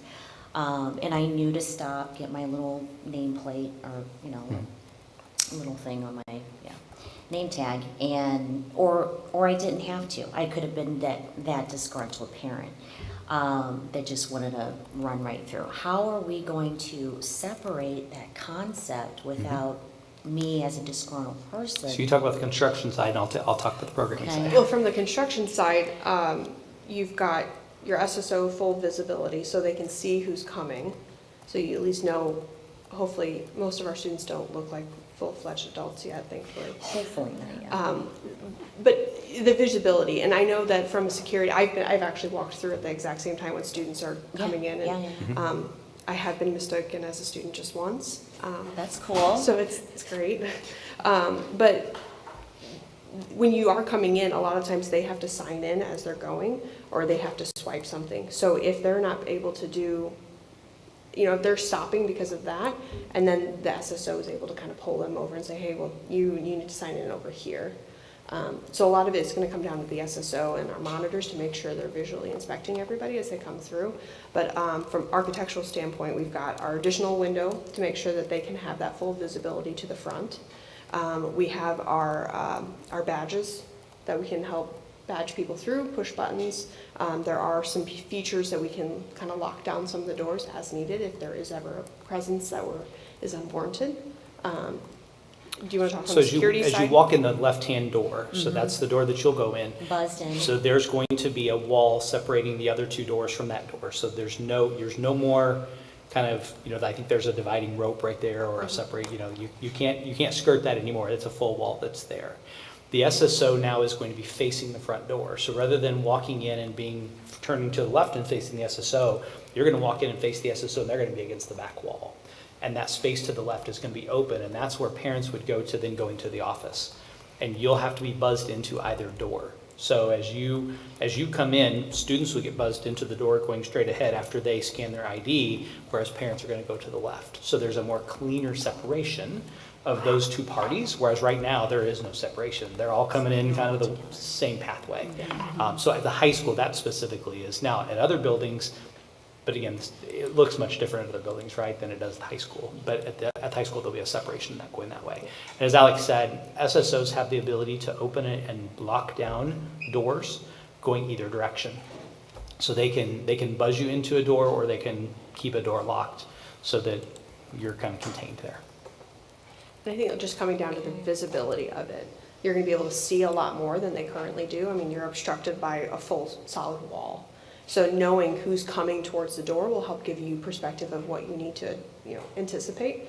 And then that congestion that you walk in and the first 2 feet, everyone's stopping because they have to sign in, should be kind of moved a little bit further in and gives people more opportunity to filter in towards the office area, which has more able to stand on that side. They'll also have a different workstation than they have now, so an L-shaped.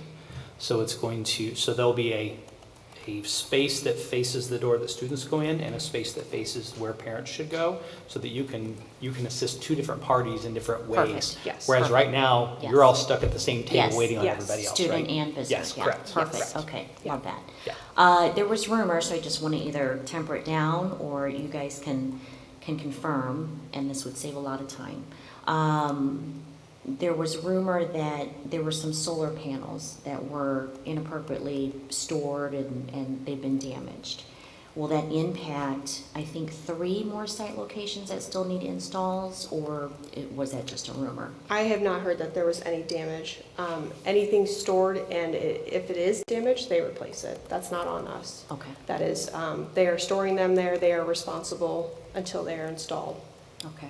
Okay, rumor was they were just laying around and they were damaged at this point. Sarah, I had several people call me about Glen Carbon Okay. and just saying, hey, these solar panels have been sitting here for almost a year. Why aren't we getting them in the building? What's going on? Well, it was because of the roof replacement. So we can't if you put solar panels on an old roof, you have to pay to take them off and then put them back on. And so that's a pretty significant cost as well. Okay, perfect. And thank you for the tour the other You're day. welcome. I enjoyed Fantastic. and You're very appreciated walking through the new space. That's going to be awesome. In your 0 floor, or floor 0, it indicated 16 boxes, but I think somewhere in the content, we said there were 13 classrooms that were going to be makeshift. Is that? There's 13. 13. So there's 12 on the main floor and then 1 inside the lobby. See, this is why I'm not. See, But I'm well, not an you had me, attorney I'm like, either. wait. No, you're right. Okay, so, sorry, I miscounted. And No. then, a part of the question during the tour was, are we going to ensure that sprinklers are installed? There are not sprinkles into this temporary classrooms because Lincoln currently does not, I'll say in any space that's not renovated, currently does not have a sprinkler system. Okay, does that pose a safety violation in any way or Not any concern? more than our current building.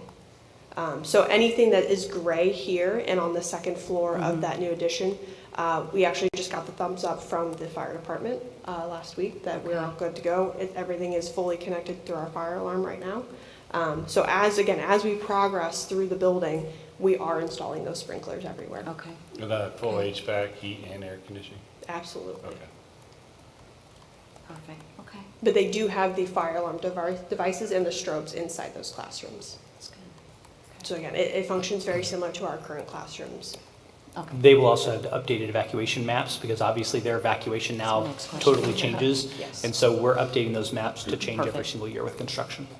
Yes. good deal. And how many students will go in those rooms each? A typical classroom, max is what, 32? Less than I think we're trending less than 32. Oh, yeah. I'm trying to remember, how Mr. Corey divided up the building. Yeah, because you're moving them off the second floor. Second and third. third floor, yeah. So he's got a lot of people moving around this year just to make sure all the grade levels and the teams make a lot of sense. Yeah. Instead of just kind of placing everyone throughout the building. I want to say there's a lot of 8th grade down here. And then I'm probably going to misspeak, but I think 6th grade is also, there's a couple classes here and they've got them stacked on top of the first floor as well. So he was very strategic about where he was placing people to make sure that it made a lot of sense for student navigation between classes and things like that. Perfect, okay, appreciate it. And I will work on my math for future meetings, thank you. I like to have Me other too. people look at things too, because I was I probably. was just testing you. That No, was- good, I passed. You passed. No, thank you, appreciate it. Any other questions? Is there anything going different, changes for the upper level of the gym at Lincoln? On the For this- mezzanines, Yeah, for this coming year? there will be the HVAC units will sit up there. And then I think we're going to use a lot of for storage because we are losing a lot of our storage locations, such as the dungeon, and then the tunnel that goes, which a lot of people don't know, there's a tunnel along the courtyard. So we are losing a lot of our storage areas, so that will be used as overflow. And then, again, our mechanical units will sit up on that mezzanine. Are So- you keeping the hidden hallway? Hidden hallway, yes, but it will be unhidden. Imagine that. It will be. Did So- you know about the tunnel, actually? Oh, yeah. Oh, yeah, he knew about some. Which tunnel? So We used to do a lot of training in there. That was How always many tunnels a, are there? There's a lot. I know them. I didn't So know this one. the one serious issue I have not heard addressed yet is what's going to happen with my paper and pen dispenser. I'm going to have it delivered to your house, Bob. It's the coolest thing. I don't know if you've seen it, but I mean, it's clearly 50 years old. How they used to like put the little quarter in and turn it and dispense pens and like have never notebooks seen and. We've joked about having it brought to the addition to be a part of our archive for the I'm centennial telling you, party. it could. And I then mean, putting you know, a special memorial plaque on there, not You memorial. know, but a there's special somewhere in the plaque to country, represent you. somebody's set up some kind of like, school museum, of old desks. We and, could see if we could donate it. Maybe the historical society would I like hate to see it, something maybe. like that Or end the up library. in a dump because, I mean, it's pretty classy. The graphics weren't up when Matt and Sarah got to take a tour, but the what do they call it, plate walls? The bent plate. Bent plate. There's going to be graphics from the old high school that are on there, and then the wall above at the upper commons, there's a wall that you kind of have to walk under to go into the 1925, and that's going to have a graphic depicting the new and the old all together in this big panoramic shot. So that's going to happen this summer We're too. hoping it's ready to go by the first day of school with that graphic, but essentially we have to fly a drone this summer to try to get the Luco gym with the addition all in that photo, and it's going to say "Building Our Legacy" on it, which is the motto of the building right now. So it's going to be really cool when it's done. It's changed so much since you guys were there last week. Every day it changes. So. Regarding tours, if anybody else wants a tour of Lincoln before we start asbestos abatement, what day do we start that abatement? Is it June? Technically the 29th. Technically the 29th. So we still can be in the new section, but know that asbestos abatement will be taking place. And so we definitely keep students and teachers out, but if you want to tour, the buildings will be separated at that point in time. If there's anybody besides me, I'd like to go, but it's just me, I would I know. also. You wanna go too? Yep. Okay. Yeah, I haven't Okay. been yet. Yep. We'll set up some more dates that right before Memorial Day and right after Memorial Day if we can get that done. And it gets a little easier because it becomes my building on Monday, so Nice, Cool. nice, Does that mean we don't have to wear hard hats? potentially. Okay. nice. Okay. I want to get some wear out of my hat. You are more than welcome to Welcome- wear all the welcome proper opportunities. PPE. I will applaud you for it. We if you do. can take you just to the can't comments keep and you can it. see the update Sorry, there too. Lynn. Cool. So, Cool. Okay, All anything right. else? Okay, Thank you so much. I appreciate it. Appreciate it. Alex. Thanks, Alex. okay. And moving on to 5.6, warehouse. So one of the things I provided to the board this evening, and I appreciate the conversations and questions we've had about the warehouse purchase. We're coming to the fork in the road where we need to make a decision. And I know several of you have toured Hadley House. We definitely need to empty Hadley House. We definitely need to empty the former Art Center. We need to move those offices out and kind of let Hadley rest so that we know exactly what's going to happen with that space. And the goal is to kind of plan backwards from when we're done with Lincoln construction so that we have Hadley, any work that needs to be done, we can do it while the building's supposed to be empty, and then we can have a plan for putting that back in use. And then we need a location for our deliveries because right now they're kind of going all over the place. So I've laid out two different options based on conversations that I've had with individual board members. And of course, I know that there's certainly a concern about cost.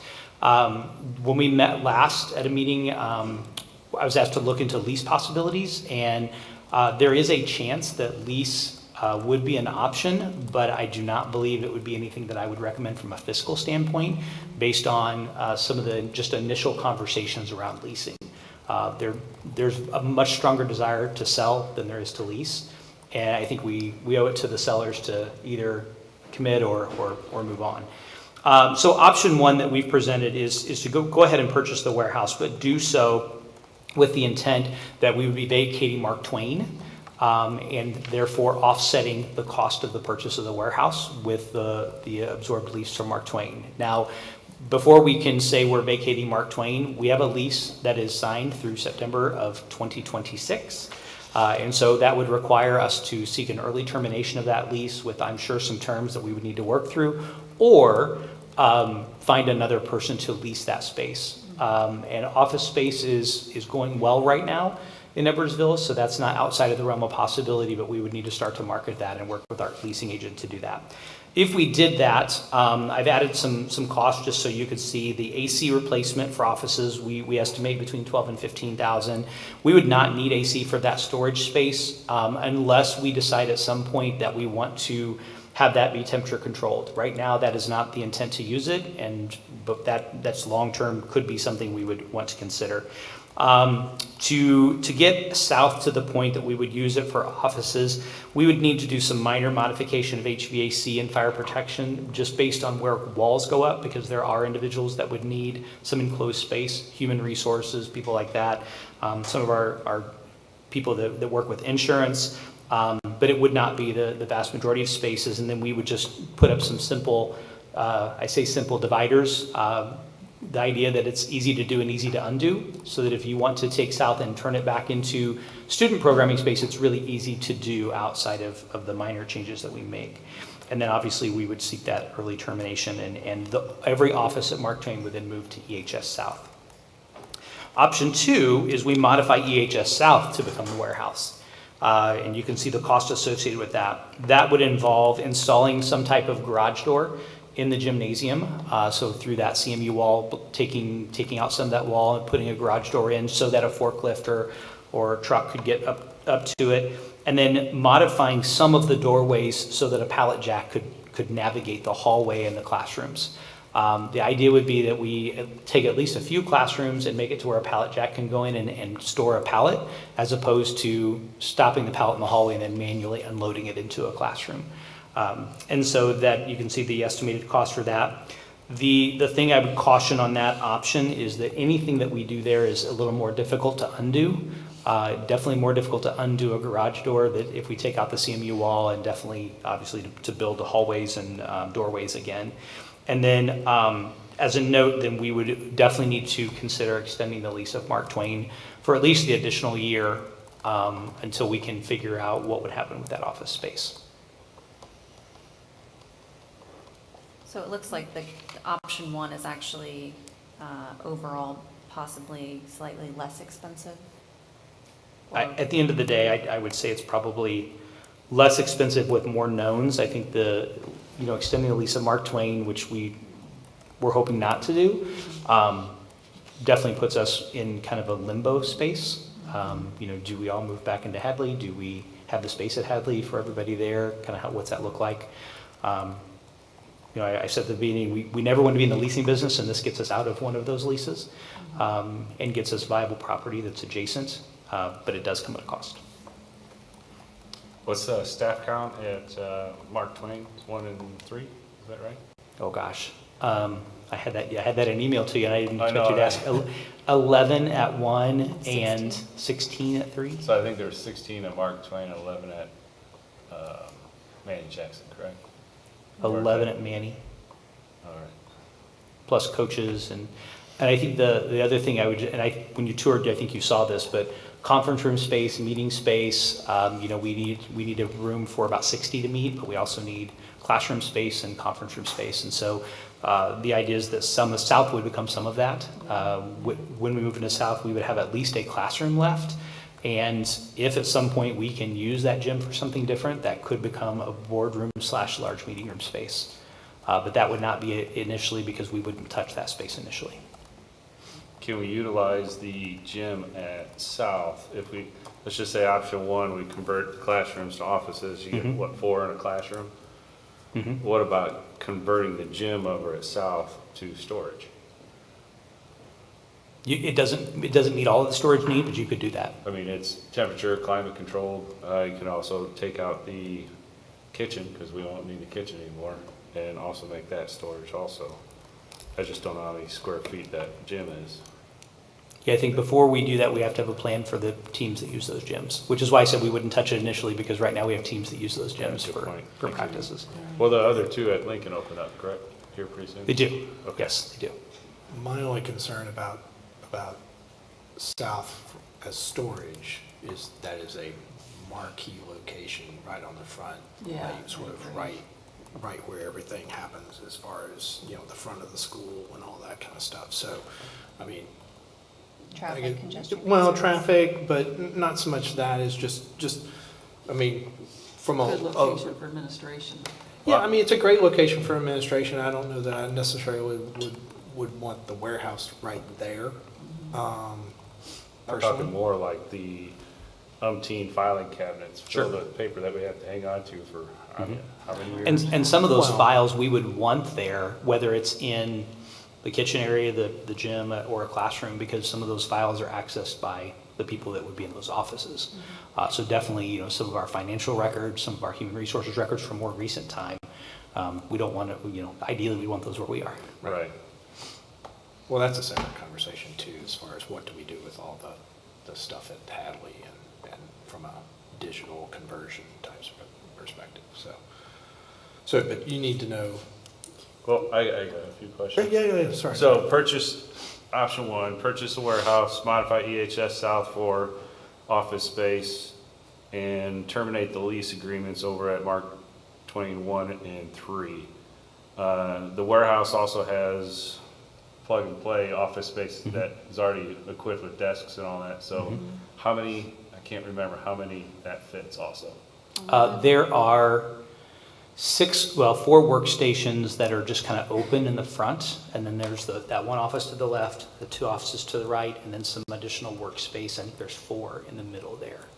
So depending on the purpose, there's 3 enclosed offices Okay. and then two kind of enclosed workspaces. My math is as good as Sarah's over there, so I lost 11, count on that one. 11. Yeah, That so was, we definitely would fit all the Hadley offices there, and then there could probably be some additional workspaces depending on the role of the person. so I have 27 employees between Mark Twain 1, Mark Twain 3, and Manny Jackson. We can fit, 27 between the 2 Mark Twains. That's it. oh, An additional 11 at Manning. oh, gotcha, Yep. I'm sorry. Math was a little off. So then we have, let's just say 10 spaces over at the warehouse that we can convert to office space. And then how many at South that will convert to office space? I didn't bring that schematic, but it's significant. Okay. We could definitely fit everybody from Mark Twain's with a little bit of space to spare. And then the turnaround for Hadley construction, you said 6 months after we empty it? We have to wait 6 months to a year before we can touch it structurally. Now that we could do some asbestos and lead, but again, that's something we need to look into more. We don't anticipate having that space until the end of Lincoln construction in the summer, fall of 27. Okay. And the likelihood of having enough space between the purchase of the warehouse and eliminating the lease of Mark Twain 1, Mark Twain 3, and Manny Jackson Center? Would we be I able to think we're convert? still slightly short, Okay, but we have the Manny lease until 2027. okay. So we've got a little bit more time for Manny that we could work through that. And one of the things we talked about, and we don't have to decide this today, but we could add some space onto South to get everybody back in one location. We've discussed that. We haven't really vetted through it, but it would probably take office space for 8 maybe. And that would be specific to what we're adding on for it, because right now what we're doing is taking classrooms and just converting them. And we were doing that with very minimal structural work, so we're not really taking down walls between classrooms. If you envision kind of a classroom as a department, Yeah. so you walk in a classroom, everybody in HR is there, or you walk in a classroom, everybody in the superintendent's office is there, and so we kind of create within those spaces, which is where it's easier to undo that one, because anything we put up, we can easily take down. And we'd still keep the storage over in Glen Carbon? Right now, we have that lease, yes, we have not purchased that And property. that would provide enough storage between the purchase of the warehouse, the elimination of the lease, maybe additional storage For and the South? For the foreseeable future. Okay, thank you. Yes, those two for the foreseeable future. The cost that you have here on the warehouse, the 1.55 million obviously is the purchase, and then in the parenthetical, that's a lease? No, Or those are that's the mortgage? those are the mortgage payments Okay. options for Okay. 10 years and 15 years. Okay, The lease payment was not much different that they were proposing. okay. I'd like to mention if South was converted, I know that there's actively like 3 teams that do practice there. The dance team In the just gym? expanded and now has a JV team as well of like, I believe 10. And then the unified dance team as well as the varsity dance team practice there, and they're one of the longest seasons of like all of the schools. So that would be like through summer until, I'd like to say maybe March. Yeah, February, March. Yeah. Yeah. There's they have a great room upstairs. I call it the dodgeball room, but up at the new Lincoln. Yeah. That they had mentioned about for a dance team would be a great space there. So I don't know the programs that they have at Lincoln, how that would overlap with EHS as far as facility rentals. I do know that, I think there was an issue with transportation, I was like wondering after how the kids school, would get there. because a lot of kids can't rely Oh. on others to get rides, especially the JV team that's comprised of mainly Younger. freshmen. Gotcha, good point. Yeah. Thank Yeah. you. And so with option 1, would that kind of leave the gym intact as it is? Or At South? Yeah, Currently, yes. okay.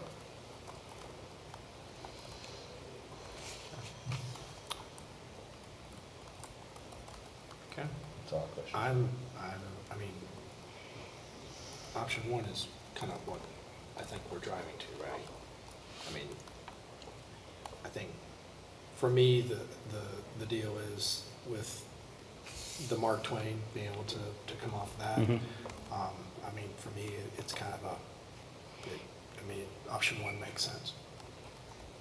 So, I mean, just to kind of put a finer point on it, if we are going with option 1 in terms of cost to taxpayers, right? It's actually kind of almost A wash. a wash. Yeah. Okay. Yeah.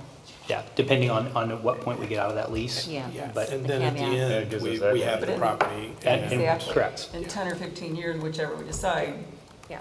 Yes. And there's great potential here in the near future, well, in 2027, to eliminate that lease at Mandy Jackson, given the rate of add-on to South, Right, if we needed to. yeah. Because I'd like to eliminate all the leases, would be my ultimate goal, but, and I know that's your concern too, but. So are we collectively leaning towards option one? Is that what we're? Have we connected with the landlord on the properties for the two of Mark Twain? We have not. But we've been working with our leasing agent, and so that's who we're going through. But they're aware of the conversation, and we've started looking into what options are there. Okay. I think I would like to have a little bit more information as soon as we can about, what the termination fees would be. Of course. Yeah. Okay. Cool. I think we have a direction. Okay. Okay. Okay. Okay. so real quick, if we would go with option one, either option, would they start working on emptying Hadley right away? Yes. Okay, because I just worried about, I know the construction guy said this is damaging it further as it sits like that. Yes. And Yes. that's, I hate seeing that. Okay. Okay. Cool. Okay, wow, we're making progress here. Yeah. Okay, so 5.6 is done. 5.7, facilities. So Bob asked me to add this to the agenda. One of the things we did this spring that we've not done historically is Josh Ferry and I did a walkthrough of buildings. I have always done that before, just more as a what do you need for next year kind of conversation. We did it this time to look more structurally at the next 3 years. And I say looking 3 years out, we probably got a little bit further. There is a document linked in there for you to review that gives you kind of an overview of what's happening this summer or what we'd like to have happen this summer, but then looking at summers 26 and summers 27, what boilers need to start to be looked at and addressed, what buildings need some tuck pointing, where is there some simple landscape work that may be impeding security cameras. We looked at playgrounds and asphalt. We looked at window caulking and seals. All the things that you have to do ongoing to just keep buildings up and running, and knowing that our buildings range from being built in 1886 to 2008. You can imagine that range is very wide. And so we started to put together that short-term list. And then when we have a facility assessment that's been done that we're waiting to get back from Corrigan Clark. And so we expect that in the next week or so, and kind of combining those two things, we'll look at the facility assessment that will identify some of the other bigger things that we may not be able to see just kind of front facing as you walk through a school. And we're going to start to put together a longer term, what does that look like from a facility maintenance standpoint. I think the intent that I've always had, and I think this is where Bob has come in as well, is that we want to be able to look at summer of 26 and summer of 27 and say, okay, what are the projects that we're planning? How do they fit within a budget, right? And then be able to forecast that for our community and for our board. And I think we're certainly on the way to start doing that. So I want to provide that for the board this evening. Yeah, and I just want to piggyback onto that, we're talking, in this document, that y'all seen in the details of sort of the individual maintenance items, but, sort of what I think the next step would be also sort of planning for that next bond. What is our facilities plan overall as far as the future needs from the community perspective? Those are all things that we need to be able to put in there and sort of plan out, what we see happening from trends and stuff that we need to account for. So sort of layered in that are all part of that discussion. Looking at, what's happening, and this is why a lot of times the facilities and finance together makes sense, is because as we discuss the bond and sort of when the rates are at a point that where, that next window of opportunity is, what can fit in that. And so if we've got that plan, and if the community sees us having those conversations, then when that need arises, it's going to be a whole lot easier to sort of go to the community and explain it. So, How does the health, life, safety? I was study just go? going to Yeah, throw that's in, what our 10-year health, life, safety survey is also up in 26, 27. So we'll be doing our 10-year survey, which will get at a lot of the infrastructure kinds of things. So things that like boilers, certainly roof. I think we've replaced almost every roof. I know we've replaced almost every gym floor. So some of those bigger things that can come up through health, life, safety will also be addressed. And so all that's kind of coming to a perfect point to really look forward and envision something in the next 10 years. Can I make a quick plug on that spreadsheet? I noticed, for instance, that the boilers, it will say like 2027, we're going to replace it, last replaced in 2012, or last replaced in whatever year. But there wasn't really like information on the life expectancy of the boilers. And I noticed like some of them it was, this was replaced 12 years ago. Sure. And some of them it was replaced 25 years Yeah. ago. And so why replace both of them in 2027? Yeah, so 1998 boilers, and I don't remember the building. It's in that spreadsheet. As Josh and I are walking through the 1998 boiler, which is I think our oldest one that we have right now. We have zero problems with. Yeah. And Don't we make have, them like they used to. and Josh keeps saying that. And we have some boilers, for example, Cassins and and Goshen have all already been replaced.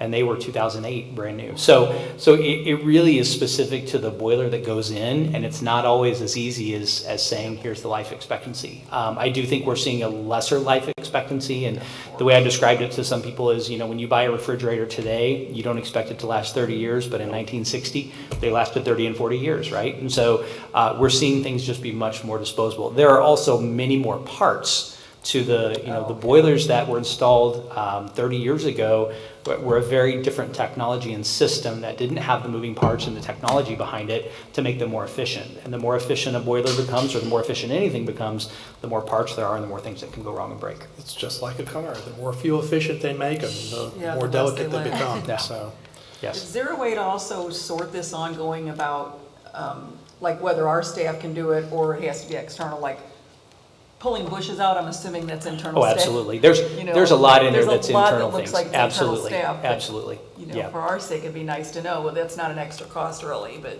Yeah, so Josh and I have not sat down and looked at this. It's a pretty fresh This is document. awesome, though, And so- what we are going to do is sit down and say, okay, so which ones are the projects that we have to bid? Yeah, And then yeah. how do we sort that out versus which ones are the And basically then just where's work the orders? funding gonna come from? Right. If you can, yeah, Yeah. it's a good start for project management. and the main reason why we're not showing it right now is just because this literally is just kind of the initial thought. And, Correct. and It's- stuff. But I think Yeah. definitely want to get there. Yeah, and kudos to Carrie because I was taking notes on a notepad and I would just go in and hand her a piece of paper Oh, my God. and she would ask for it, but it was a hot mess. And she'd come in and say, now what is this word? A P in a line doesn't make sense to you? Come on. So. Okay. Any other questions about I that? would like to make a plug for whenever we are deciding on new large pieces of equipment that we are considering lifespan over just, like this is going to work for, 2 years, but it costs less, but. Yeah. And that's when we went through Lincoln new construction, we did not pick the cheapest units when we spec'd them because we wanted things that were going to last. And that was something that came up over and over again in construction management conversations is, do we want to be going back and fixing this in 10 years? The goal is that we don't have to touch anything for a long, long time when we get done with Lincoln. And then ideally when that expiration date maybe gets added to this spreadsheet, so okay, well. So actually I don't want to go into this because it's going to cause a lot more questions. We have the new work order system that I put in my Oh, board yeah, update. yeah. So part of that is going to become asset management tracking. Oh, awesome. So that when somebody goes in and fixes something and puts the part in, the part is then logged in the system and we have the serial number, the dates and everything associated with that part already logged in the system.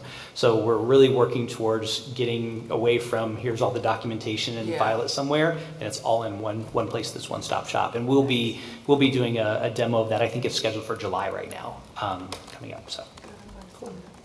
Okay. 5.7 down. 5.8, board retreat. Put this on the agenda as more or anything, just kind of a sort of a informational so that everybody's got that on their radar. Going to be in June. Typically, we've scheduled it for 2 days. There's some question as far as how the 2 days are going to look right now, just because That would be an entire Friday, and Saturday currently, and so, that may be in flux. We can talk more about that as we get, but we also are going to talk sort of over the next week or two about the agenda and items for that, and so more to come on that. So typically not a meeting that's streamed. Correct. Typically, but it is an open meeting. Other portions are closed.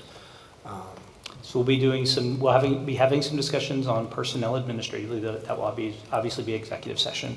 We'll be doing board self-evaluation. That will obviously be executive session, but there'll be some other parts where we review the strategic plan from the year and some of the new data points that we have, at least the ones that we have available. We'll be presenting those and talking about goals for the following year. And then there's a couple other light items that may happen there, but we could also push those to a work session if we run out of time. And where will this be held? We have Manny Jackson booked, Center for Learning. It's a popular site for that. Could we consider, I don't know who's salary and who's hourly, but if we change the cadence to Thursday, Friday, 2 to 6, that way it's not impeding on everyone's work day. So we thought about doing Friday, altering Friday in whatever way you all need. So the Patrick Allen from ISB was coming down Friday. He can do something more like a 12 to 8 or a 2 to 8, if that would work better on Friday than starting early in the morning. I know most of you seem to be more flexible Friday afternoons than 2 to 8 would be. 2 to 8. I've got Oh, no? a huge commitment Friday night. Okay. I mean, that's what you're saying, till 8 o'clock Uh-huh. Friday night? Yeah. Noon to 6? Possible. Possible. And then we've always tried, we failed at it last year, but we've always tried to be done earlier on Saturday, so that at least we're not taking up the whole weekend. And I think it's part of a broader conversation about, as you have quickly learned, we don't have long periods of time to dive into things. And so finding those long periods of time can be challenging. And I will tell you that I did not like having a January Saturday retreat because it made our week extremely long and then our weekend very short. However, I do know lots of districts that have they'll do a Saturday morning for 3 hours, twice a year or something like that. That just provides more time because it's challenging to get everything in, and you can only spend so much time in focused conversations before everybody goes, right? Yeah. So. Yep. Okay. So do I noon to 6? Yeah, noon to 6. I'd have to double check my work schedule just to make sure that I can make that work. I kind of like her idea of doing Thursday, Friday, Saturday, just to dumb it up, because like you said, that's a long day. But Okay. Yeah, majorly, I think we have some folks that are full-time employees, and it's just accommodate some of that. But to the point of going till 8, that's a long day, and there's obviously some commitments in June that have already been established, but just in consideration to possibly stretch it out. Well, It'd be nice to have. Can you all individually email Bob and I your availability for those 2 days, and then we can just kind of look and. That's what I was going to say. Yeah. That's Say great. 2 or We 3 sent out days? a- I mean, did you offer Thursday, Friday, Saturday? Is that what your 2 suggestion to was? 6, and then whatever's left for Saturday. Some of it depends on if Patrick Allen is Correct. available. Yeah, What his schedule is. So we need to know from him. Maybe one of you could send out like a doodle poll. Sure. Yeah, we Just can- like here are we'll the figure something options out. that'll work. We know who. Great. So, and this is why I wanted to have the conversation, because I thought it was Appreciate it. important that Thank we you. all together Yeah, kind of. Yeah, and again, we can push some of these topics to a different time that doesn't have to be in June. So there's nothing special about the 13th and 14th outside of Patrick Allen was booked to come in. And so I think if we can honor having him come in, I think that's going to be the best use of the board's time. All the things that we do, we can push to different times in the summer, and it doesn't really impact day-to-day operations. But if we are planning another meeting, I'd like to get it scheduled sooner rather than later, so it can all be on our calendars. yes. Something that's not already on the original calendar. And it would be that week still, right? We're not going into the next week? I was thinking a different time of summer. Yeah, Okay. I think- Like Out of later, the closer to country the start of school, From the but- middle of June correct. till at least the Well, first week of and July. I know you have plans and you have plans, and so I think once we get past board retreat, Okay. our goal, and this is selfish for are, I'll say, just really Carrie and me and the rest of our leaders, but our goal is to really kind of shut down after June board meeting to July board meeting. We don't do a work session. We try to all unplug for a few weeks, and we'd like to be able to honor that with our teams as well. Yeah, we can do that. And not to drag this out, but I thought it worked also really well to have the January retreat as kind of a nice sort of, way to kind of Update on the work from the first things that semester. we talked about in the previous one. Okay. And that might mean if it's too much to have work session, although it might be all look a different concept with the policy or the committees and stuff like that. But I was gonna say, maybe we don't have the work session, but we just concentrate on more of a all-day Saturday thing or something like that. Right, and I'm fine with that personally as well, I think, but again, I don't know if Patrick, was Patrick Allen, sorry. Yes. Sorry, availability or whatever. Right. Yeah. But, yeah, we can definitely talk With through the options. policy, or with the committee structure being different, that Yeah. can give it a whole different concept, so. Cool, awesome. Okay, cool. Moving on. Okay, 6.1. At this time, board will move to action item consideration, approval of action item 6.1. Dr. Shelton. Thank you. To recommend that the Board of Education approve personnel matters related to the resignations and retirements of employees as presented earlier. Move to approve. Second. Any discussion? I'm sorry, I don't want to run us until 9 o'clock. I understand we all have a job tomorrow and people would like to go home. But just so I don't ask this question for future, but are we privy to the detail of the resignation and? Should be Like who attached. Okay, perfect, thank you, thanks. No, that's perfect, thank you. Okay. Right. Carrie, call the roll. Sanderson, Yes. Carver, Yes. Bertles, Yes. Bryant, Yes. Bauer, Yes, Patey. Yes. thank you. Okay. Approval of action item 6.2. Dr. Shelton. Thank you. To recommend that the Board of Education approve personnel matters related to the appointment, employment, compensation, or transfer of employees pending required certifications and professional educator license, completion of paperwork, and all background and fingerprint checks completed and cleared as presented earlier. So moved. Second. Any discussion? Okay. Carrie, please call the roll. Bertles, Yes. Sanderson, Yes. Bryant, Yes. Carver, Yes. Bauer, Yes, Patey. Yes. Okay. Item 7.1, agenda topics. This is a new one. It's a new one. This is a new one. Just kind of want to give people a heads up to the next meeting, kind of the general topics. We're not showing all the topics. This is not an exhaustive This is list. not exhaustive list, but this is just kind of, and it's going to evolve over time, but we just thought it was important, just kind of the new stuff that's not generally recurring on a month-to-month basis, sort of big things so that you all can, if you have questions now, or not ask now, but you're aware of, so you can ask between now and when the next agenda comes out, if you have a question. So related to this specific list, there are a couple items that we didn't put on the list that we're not sure if we'll have it ready for June. I think we will, or for May or June. But as an example, every year we do bids for copy paper and pizza and ink cartridges, and I'm trying to think of, so those things are not listed here, and if you'd like to see those things, even that we do on an annual basis, we can do our best to add those.